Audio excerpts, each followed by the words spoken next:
Hi, Calvary. My name is Sara Reynolds, and I'm a chaplain at Children's Hospital Colorado here in Denver. I was asked to speak for a little bit tonight about chaplaincy, my call to chaplaincy, and faith formation, and ways that I cope, practices that I use as I live in my calling of a chaplain, which can sometimes be a little stressful. As I thought about that theme of chaplaincy and faith formation, but as well as the way I cope, I thought of this theme of evolution, because when I think back to when I first started to dip my toes into the waters of chaplaincy, I came from a very certain place. I was certain that I was going to help people. I was certain that I knew what faith meant. I was certain that I knew all of these doctrinal faith pieces. And the more that I did this job, the more that I was trained, the more that I spent time in my residency, the more that I spent time doing my job with hurting people and hurting families, the more I realized that I didn't know. And my faith and my spirituality began to evolve the longer that I was in this position. And the longer I really examined what I thought and believed about the world, being with the experiences of others and being with the pain of others made me really examine the way that I look at the world. And I would say that's something that still happens to this day. I've become a lot more okay with not knowing answers. I've become a lot more okay with sitting in uncertainty of other people, not my own. I'm still really bad at sitting with my own uncertainty, but sitting with that uncertainty with other people, I've started to become more and more okay with that.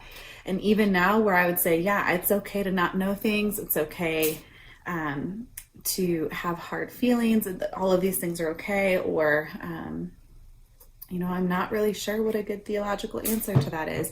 Even though I'm in a space now, 8 years into my calling as a chaplain, where I can say those things, I still every day, maybe not every day, but frequently find myself thinking, oh my gosh, I've not thought about that before. Or, oh my goodness, how do I incorporate the experience that I just had into my understanding of myself, my faith, my spirituality? And that can be a really exhausting thing. That gets me to the coping part too. My coping has evolved throughout the years as my faith and my spirituality and my understanding of those things has evolved over the years. I tell a lot of folks at the hospital, because we talk a lot about resiliency and self-care at the hospital, but I tell a lot of folks at the hospital this story about when I was a baby chaplain training in my residency, and I'd done a long overnight shift at the hospital. And I was in that place where I was learning to be okay with hard things. I was learning to kind of examine the way I thought about some of those things. And I'd had a really hard night. I'd had a night where there were multiple deaths, where I felt like I was kind of the Grim Reaper all night, going from bad situation to bad situation. And I had been in task mode, honestly, as a chaplain. I was going from thing to thing and saying, I just got to get through the night. And when I got to the morning, I gave handoff. I went home and I thought, I'm just tense. I just need to take a moment. I think I'm going to watch a movie, and then I think I'm going to try to go to sleep for a little bit. And my roommate came home that night to find me full on ugly weeping in our kitchen. And she was a compassionate person, so she came and asked me, oh my gosh, did you have like a hard shift? What happened? And all I could get out between my sobs was, we don't have any popcorn. And my roommate, being a lovely person who was training to be a counselor, was wise and said, Sarah, I don't think that this is about the popcorn. I think there's something else. And she was right. I hadn't taken a second to sit with and acknowledge the hard feelings that I'd had to face all night, and that I'd had to take on from other people. And so that was kind of my first foray into figuring out what is it that I need to do for myself? What is it that is helpful for me? As my own thoughts and beliefs and feelings evolve, as I sit with that with other people, what are the things that are going to get me through that and keep me healthy, spiritually, emotionally, physically? What are the things that are going to keep me refreshed and rejuvenated and loving where I am? And I would say that has evolved over the years as well. Moving to Denver, I didn't realize how many of my original coping mechanisms were tied to the ocean and large bodies of water. And so coming to Denver, I had to learn a whole new set of ways to care for myself that I hadn't really thought about before. And really forced me to practice what I preach when I tell people it's okay to try out new coping strategies. So I chose to actually film this video. We're in my bedroom right now. Welcome. But because that's one of the things that I do, I got home from work today and I made myself dinner. And one of the things that really helps me kind of come down from a hard day or a long week is to, after being in a hospital where there are lots of fluorescent lights and things going on, but to kind of have what we call like a low stim environment. So I have like these fairy lights that I hang up on my wall. The lamp's really on so you guys can see me right now. Normally it would be a little darker in my room. I have a salt lamp in the corner. I have a little cozy blanket over my lap. And so really surrounding myself with things that are soft and gentle to remind me to be soft and gentle with myself is one of the things that I do a lot to take care of myself and who I am. A lot of my own self-care and coping has to do with tuning into myself, tuning into my body. What is my body trying to tell me?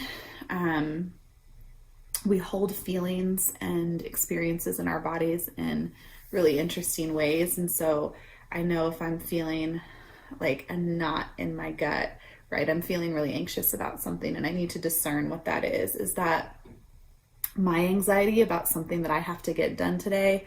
Or is that the anxiety of a mom that I sat with today that I haven't fully let go of yet?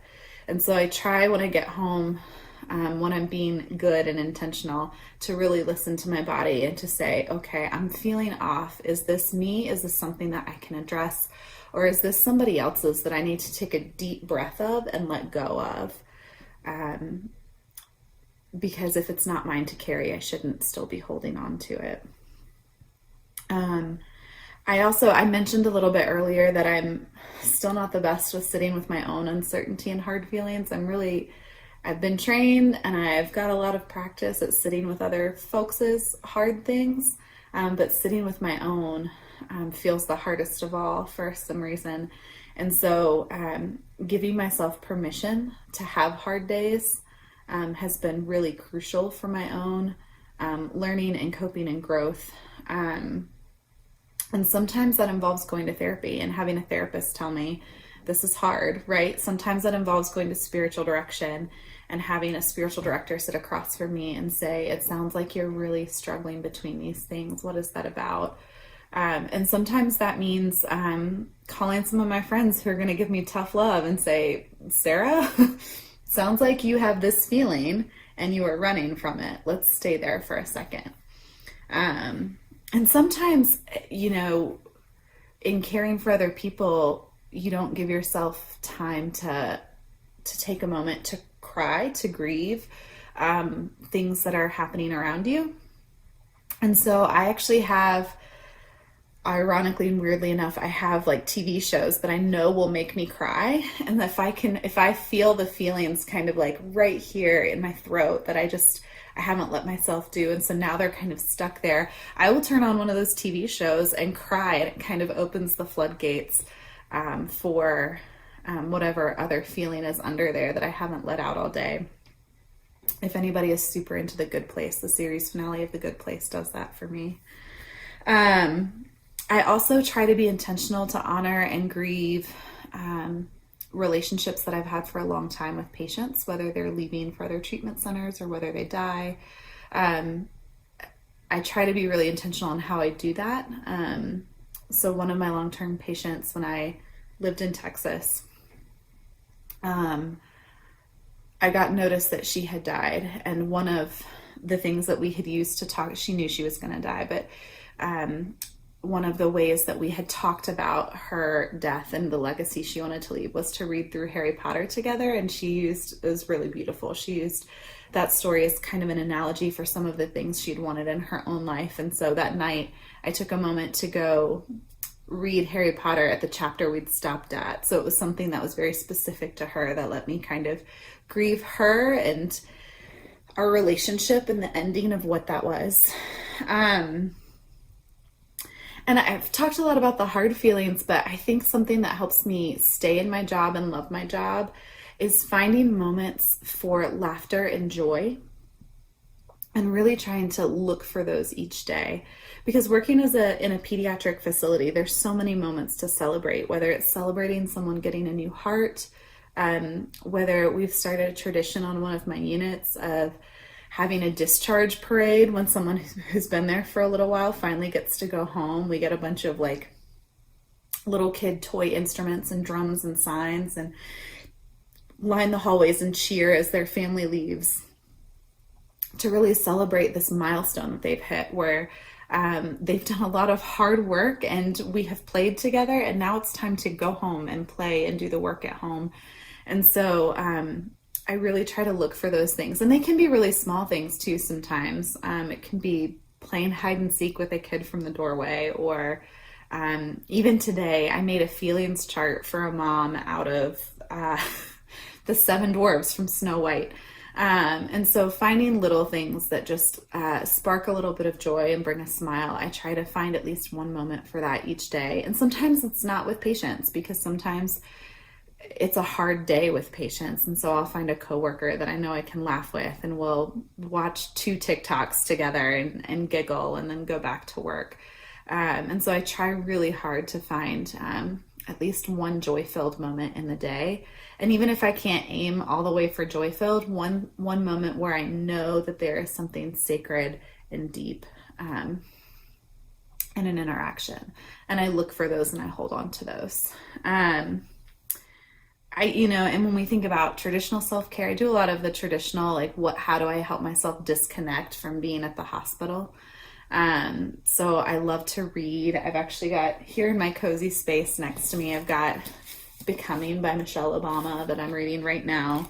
But I love to read and have different stories, so that I can force my brain to disconnect from other people's stories, because I don't want to hold on to them and perseverate on them when I'm not there. And so reading helps me to force my brain into a different story that doesn't involve people at the hospital. Same goes for TV shows. I like to watch Netflix while I cook dinner. I read somewhere that people who are anxious like to watch familiar TV shows because they know what's going to happen and there's no surprises.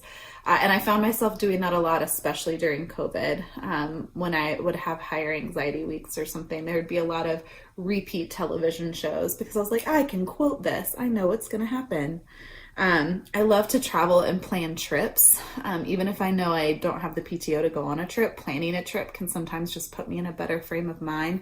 And again, it's almost that visualization of disconnecting from the hospital for a little bit. I love to connect with folks. If I had to think about theologically and spiritually what has actually been most grounding for me, even as my faith has evolved, it's looked differently as I've reworked how I think about the world or how I believe about the world. But the themes that have consistently been there have been play/joy and community. It's that relationship piece.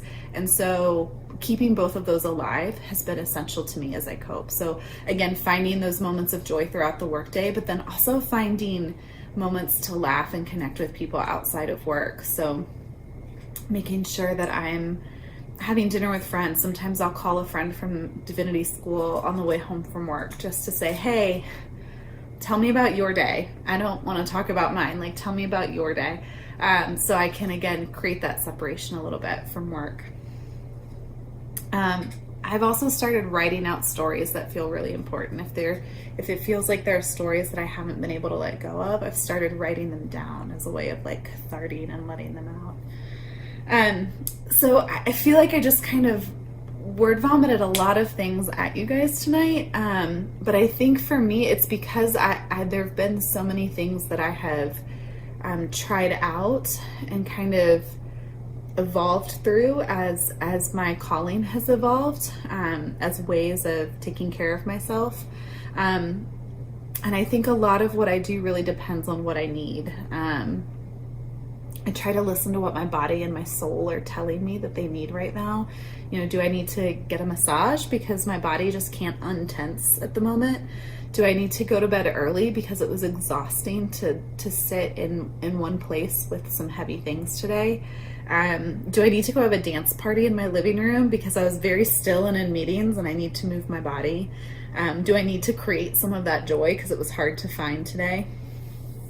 And so I think what I would leave you with tonight as I talk about my own self-care is that one of the things I've learned, even as my self-care continues to change and my coping continues to change, is that it doesn't have to be big or elaborate.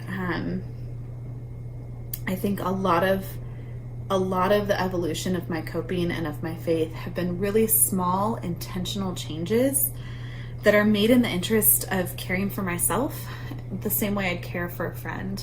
And really small, intentional changes that help me to examine why I'm doing what I'm doing and where is the joy in that. And so I'd encourage you to do the same, to be flexible and to change what you're doing to fit where you are right now, and to really care for yourself the way you'd care for a friend. Make those small choices and be deliberate and intentional in what they are. Listen to what your body and your soul are trying to tell you, because that's important and that's what keeps us grounded in whatever work we do and whatever we're called to do. So thank you for listening, and I hope you're having a great